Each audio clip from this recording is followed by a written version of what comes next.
పితా పుత్ర పవిత్రాత్మ నామమున ఆమెన్.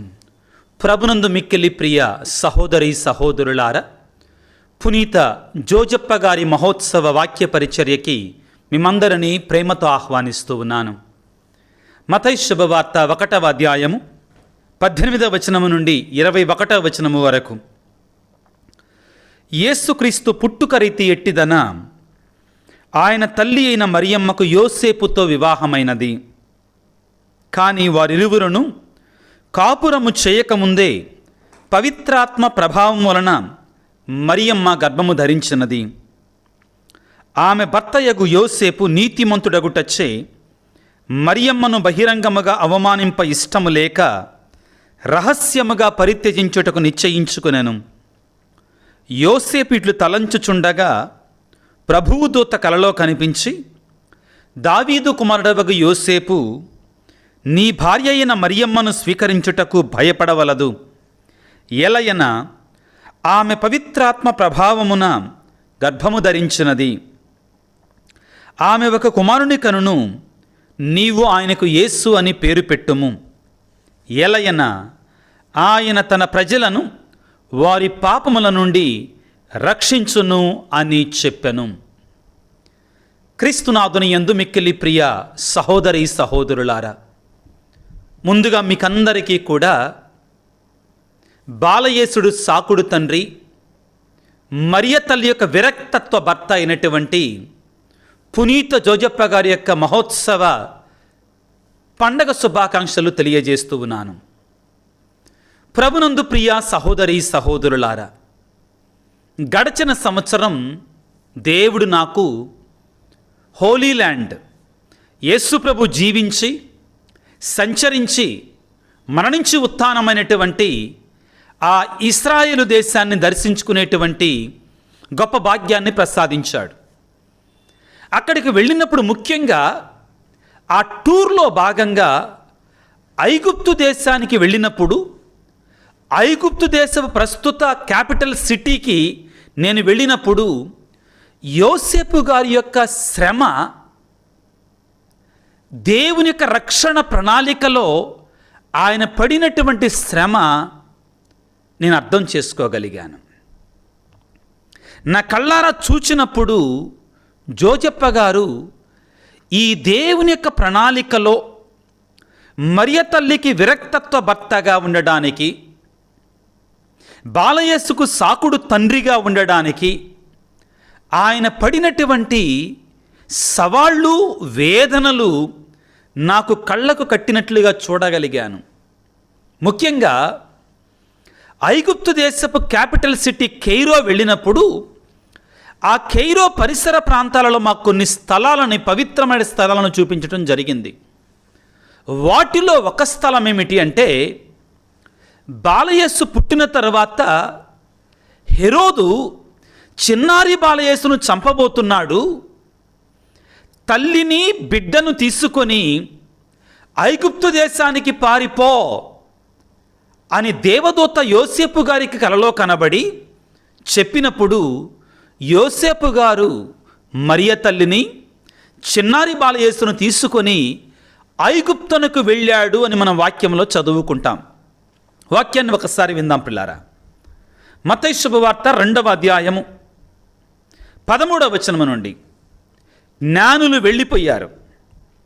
తర్వాత ఏం జరుగుతుందో విందాం. యేసుప్రభు జన్మించిన తర్వాత జ్ఞానులు వెళ్ళిన పిదప ప్రభువు దూత యోసేపునకు కలలో కనిపించి, శిశువును చంపుటకు హేరోదు వెదకబోవుచున్నాడు. కావున నువ్వు లేచి బిడ్డను తల్లిని తీసుకొని ఐగుప్తునకు పారిపోయి నేను చెప్పు వరకు అచటనే ఉండుము అని పలికెను. అంతట యోసేపు లేచి ఆ బిడ్డను తల్లిని తీసుకొని ఆ రాత్రి యందు ఐగుప్తునకు వెళ్ళి హెరోదు మరణించినంత వరకు అచటనే ఉండెను. ప్రియులారా, ఐగుప్తు ఏమన్నా ఇజ్రాయెల్ దేశానికి 1 కిలోమీటర్లు 2 కిలోమీటర్ల దూరం అండి. ఎంత శ్రమతో కూడుకుంది ప్రియులారా. ఇక్కడ మనం గమనించాల్సింది ఏమిటి అంటే, మరియ తల్లి ఒక కుమారునికి జన్మనిచ్చి ఉంది. మరోవైపున దేవుని కుమారుడైనటువంటి ఆ చిన్నారి బాలయేసు అప్పుడే జన్మించి ఉన్నాడు. ఎవరికి ఆజ్ఞ జారీ చేస్తున్నాడు? దేవుని యొక్క దూత ద్వారా యోసేపు గారికి ఆజ్ఞ జారీ చేస్తున్నాడు. ఏమంటున్నాడో వినండి. 3 జ్ఞానులు వెళ్ళిపోయిన తర్వాత, బాలయేసును సందర్శించిన తర్వాత, ప్రభువు దూత యోసేపునకు కలలో కనిపించి ఇక చెప్తున్నారన్నమాట, శిశువును చంపుటక హెరోదు వెదకబోచున్నాడు. బిడ్డను తల్లిని తీసుకొని బాధ్యత ఎవరికి అప్పచెప్తున్నారు? జోజప్ప గారికి అప్పచెప్తున్నారు. వారి సంరక్షణ బాధ్యత. తిరుకుటుంబ సంరక్షకుడు, తిరుసభ పాలకుడు, తిరుకుటుంబ సంరక్షకుడు. ప్రియులారా, అలనాడు తిరుకుటుంబానికి మాత్రమే కాదు, ఈనాడు మనందరి కుటుంబాలకు కూడా సంరక్షకుడు పునీత జోజప్ప గారు. సంరక్షణ బాధ్యత అనేటువంటిది చాలా శ్రమతో కూడుకున్నటువంటిది, వేదనతో కూడుకున్నటువంటిది. అక్కడికి నేను వెళ్ళినప్పుడు అసలు విషయానికి వస్తే, ఆ కైరో ప్రాంతంలో, ఐగుప్తు దేశపు క్యాపిటల్ సిటీ, ఆ యొక్క రాజధాని, అక్కడ ఈ కలలో కనబడ్డ తర్వాత దేవదూత మరియ తల్లిని బాలయేసును తీసుకొని యోసేపు గారు ఆ కైరో ప్రాంతంలో ఒక చోటకు వెళ్ళారండి. అక్కడ అసలు విషయం ఏంటంటే, అక్కడ కూడా స్వేచ్ఛతోటి బ్రతకటానికి లేదు జోజప్ప గారికి, మరియ తల్లికి. ఎందుకంటే హెరోదు ప్రియులారా మామూలు వాడు కాడు. తనకు పలుకుబడిని వాడి, ఆయన హెరోద్ ద గ్రేట్ అండి. ఆయన మహాక్రూరుడు. యేసుప్రభు జన్మించినప్పుడు ఉన్నట్టు హెరోదు, చాలామంది హెరోదులు ఉన్నారు, కానీ యేసుప్రభు జన్మించినప్పుడు ఉన్నటువంటి హెరోదు మహాక్రూరుడు ప్రియులారా. అతను మామూలోడు కాదు. ఐగుప్తు దేశం వెళ్ళాం కదా, ఇక మన నోరు పట్టించుకోరులే అంటానికి లేదండి. అక్కడ కూడా వెతికించే ప్రమాదం ఉంది కాబట్టి అక్కడ కాందిసీకులుగా వారు దాక్కుని బ్రతకాల్సి వచ్చింది. మేము ఏ ప్రాంతంలోనైతే యోసేపు, మరియ తల్లి, చిన్నారి బాలయేసు ఆ ఐగుప్తు దేశంలో ఉన్నారో అక్కడికి వెళ్ళాం. ముఖ్యంగా అక్కడ ఒక అద్భుతమైన బావి ఉంది ప్రియులారా.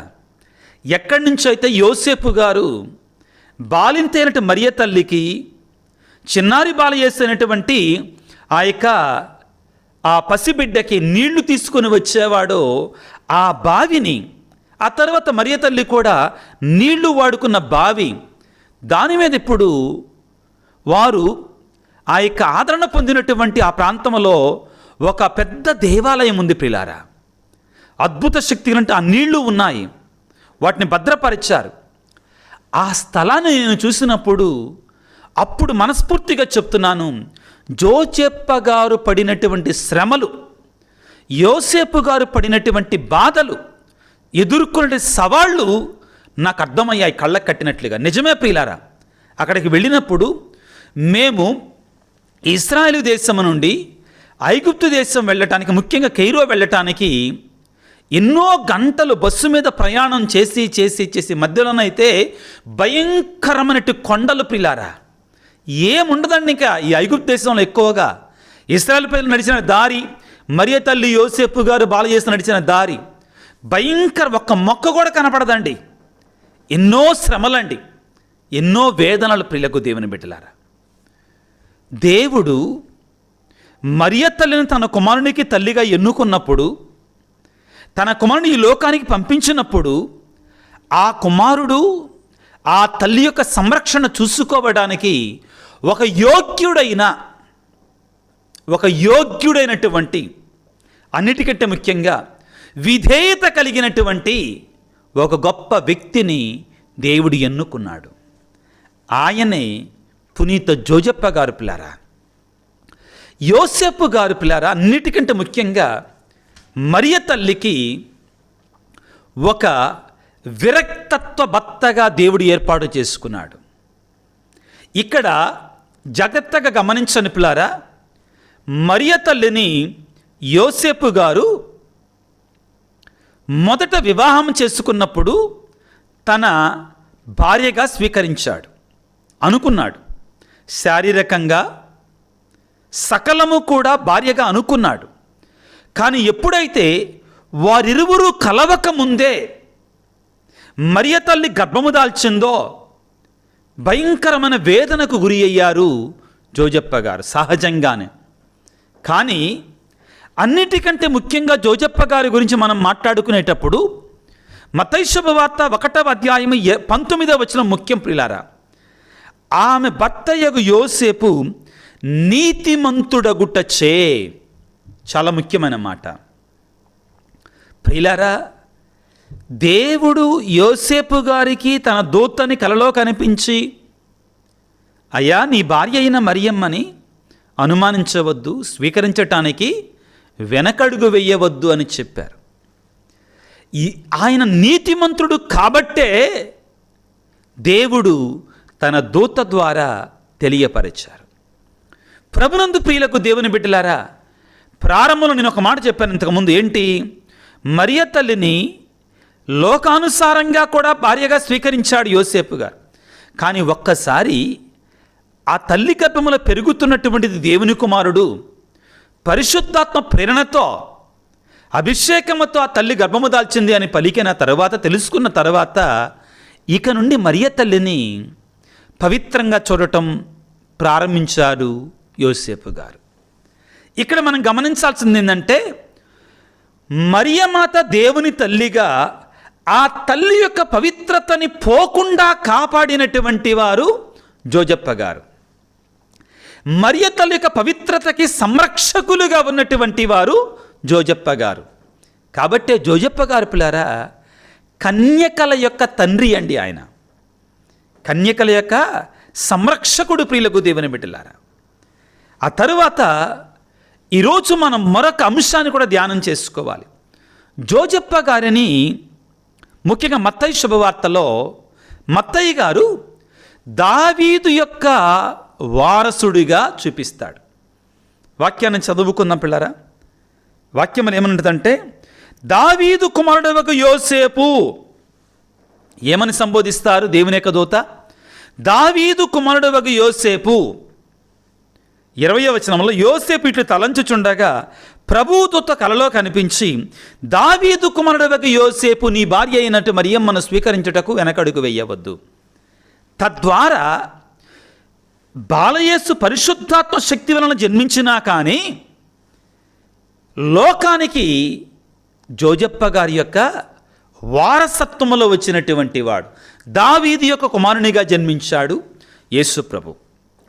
మరొక ముఖ్యమైన అంశం ఏమిటి అంటే, ఈరోజు మీతో ధ్యానించాలనుకున్నటువంటిది, యోసేపు గారికి దేవుని యొక్క దూత ఎన్నిసార్లు కలలో కనబడ్డాడండి?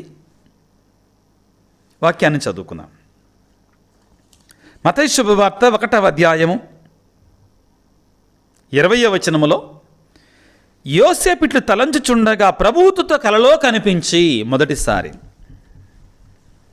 మత్తయి శుభవార్త 2వ అధ్యాయం 13వ వచనములో, జ్ఞానులు వెళ్ళిన పిదప ప్రభువు దూత యోసేపునకు కలలో కనిపించి, మరలా కలలో కనిపిస్తున్నారండి. మత్తయి శుభవార్త 2వ అధ్యాయం 19వ వచనములో, హేరోదు మరణానంతరము ఐగుప్తునందున్నట్టు యోసేపునకు ప్రభువుతో కలలో కనిపించి, లెమ్ము బిడ్డను తలని తీసుకుని ఇజ్రాయెల్ దేశంలో తిరిగి పొమ్ము, మరలా కలలో కనిపిస్తున్నారు.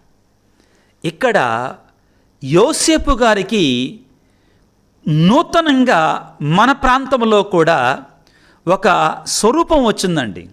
ఏంటి? నిద్రిస్తున్నటువంటి యోసేపు గారిలాగా. ఒక రకంగా చెప్పాలి అంటే, నిద్రలోనే దేవుని యొక్క సందేశాన్ని స్వీకరిస్తున్నటువంటి, నిద్రలో కూడా దేవుని యొక్క వాక్యానుసారముగా జీవిస్తున్నటువంటి యోసేపు గారు. మేల్కొన్నప్పుడు మాత్రమే కాదు, ఒక మాట చెప్పాను మీతోటి, ఎన్నిసార్లు కలలో కనబడ్డారండి దేవుని యొక్క దూత. ఆ నిద్రిస్తున్నట్టు యోసేపు గారు చాలా చోట్ల పడుకొని ఉన్నారండి. యోసేపు గారి యొక్క పరమార్థం ఏమిటి అంటే, దేవుని యొక్క సందేశాన్ని యోసేపు గారు ఆయన నిద్రిస్తూ ఉండగా కూడా స్వీకరించి, ఆయన నిరంతరము కూడా రాత్రింబవళ్ళు కూడా ఆ దేవుని యొక్క ప్రణాళికని నెరవేర్చినటువంటి వాడు. ప్రియులారా, యోసేపు గారు మరియమాతని దేవుని చిత్తానుసారముగా తన భార్యగా స్వీకరించాడు. ఆ తరువాత ఆయన మరియ తల్లిని భార్యగా, బాలయేసును కుమారునిగా స్వీకరించిన తర్వాత, సాకుడు తండ్రిగా స్వీకరించిన తర్వాత, ఇక ఎన్ని సవాళ్ళు ఎదురైనా కానీ, ఎన్ని శ్రమలు ఎదురైనా కానీ, ఎన్ని బాధలు ఎదురైనా కానీ, ఆ కుటుంబానికి గొప్ప సంరక్షకుడిగా మిగిలిపోయాడు పిల్లారా.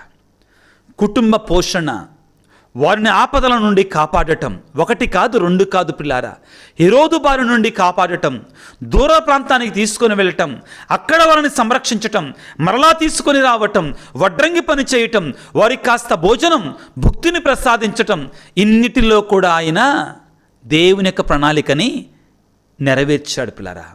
కాబట్టే నీతిమంతుడు అనే గొప్ప సందేశం పునీత జోజప్ప గారికి ఇవ్వబడింది. బైబిల్ గ్రంథంలో ప్రియులారా, నీతిమంతుడు అనే పదాన్ని ఎక్కువ మందికి ఇవ్వాల. ఈ నీతిమంతుడు అనే పదములోనే అన్ని సుగుణాలు కూడా దాగి ఉన్నాయి. జాతులకు తండ్రి అయినటువంటి, విశ్వాసమునందు మన తండ్రి అయినటువంటి అబ్రహాముకి నీతిమంతుడు అనే బిరుదు ఇవ్వబడింది. ఇక్కడ బాలయేసు యొక్క సాకుడు తండ్రి అయినటువంటి, ఈనాడు మనం పండగగా కొనియాడుతున్నటువంటి జోజప్ప గారిని మనకి ఆయన కూడా ఆదరణకర్తగా ప్రసాదించి నీతిమంతుడు అనే బిరుదును ప్రసాదించుతున్నారు. జోజప్ప గారి యొక్క పండగను కొనియాడుకుంటుండగా కుటుంబాలకి దేవుడిచ్చే సందేశం ఏమిటి? ప్రేమనటి తండ్రులారా, భర్తలారా, మీరందరూ కూడా దేవుని చిత్తాన్ని నెరవేర్చటంలో యోసేపు గారి వలె మీ కుటుంబాన్ని కాపాడుకోవాలి. యోసేపు గారు ఏం చేశారు? తన కుటుంబంలో చిన్న సమస్య వచ్చింది, కష్టం వచ్చింది. భార్య ఎలా గర్భము దాల్చిందో తెలియలేదండి. బజార్ ఎక్కి కేకలు అరుపులు వెయ్యల, తనలో తాను మదనపడ్డాడు. రహస్యముగా పరిత్యజించాలనుకున్నాడు. కానీ దేవుడు అలా కాదయ్యా, స్వీకరించు అన్నారు. ముఖ్యమైనటువంటిది ఏమిటి? కుటుంబాన్ని సంరక్షించుకోవాలి. భర్త మీద చాలా ఆధారపడి ఉంటుంది, తండ్రి మీద చాలా ఆధారపడి ఉంటుంది. చిన్న చిన్న సమస్యలు వచ్చినప్పుడు ఏ రీతిగా యోసేపు గారు దేవునికి సమర్పించుకున్నారో అదే విధముగా ప్రతి భర్త, ప్రతి తండ్రి కూడా యోసేపు గారికి ఆదర్శాన్ని అనుసరించి ప్రియులారా దేవునికి సమర్పించుకోవాలి. రెండవది, కుటుంబాన్ని పోషించే విధానం. యోసేపు గారు వడ్రంగి పనిచేసేవారు. తర్వాత వాక్యంలో చదువుకుంటాం, యేసు ప్రభు వాక్యాన్ని బోధిస్తుంటే ఇతడు వడ్రంగి కుమారుడు కాడా, వడ్రంగి అయినటువంటి యోసేపు కుమారుడు కాడా? పలుచోట్ల మనం వింటాం పిల్లారా. శ్రమించి కష్టపడి తన కుటుంబాన్ని పోషించుకున్నాడు. ఆ తరువాత ఎన్ని శ్రమలు ఎదురైనా, ఎన్ని బాధలు ఎదురైనా, ఎన్ని కష్టాలు ఎదురైనా కానీ బాలయేసుని ప్రియులారా దేవుని యొక్క చిత్తానుసారముగా పెంచటానికి అహర్నిశలు కృషి చేశాడు పిల్లారా. అహర్నిశలు కృషి చేశాడు. నీవు ఏ విధముగా ఉంటున్నావు? ఒక తల్లిగా, ఒక తండ్రిగా నీ బిడ్డలను దేవుని యొక్క చిత్తానుసారముగా పెంచుతున్నావా? దేవునికి ఆజ్ఞలకు లోబడి నీ కుటుంబాన్ని నడిపిస్తున్నావా? అప్పుడు దేవుని యొక్క కృపని నువ్వు పొందుకుంటావు, దేవుని యొక్క ఆశీర్వాదాలను నువ్వు పొందుకుంటావు.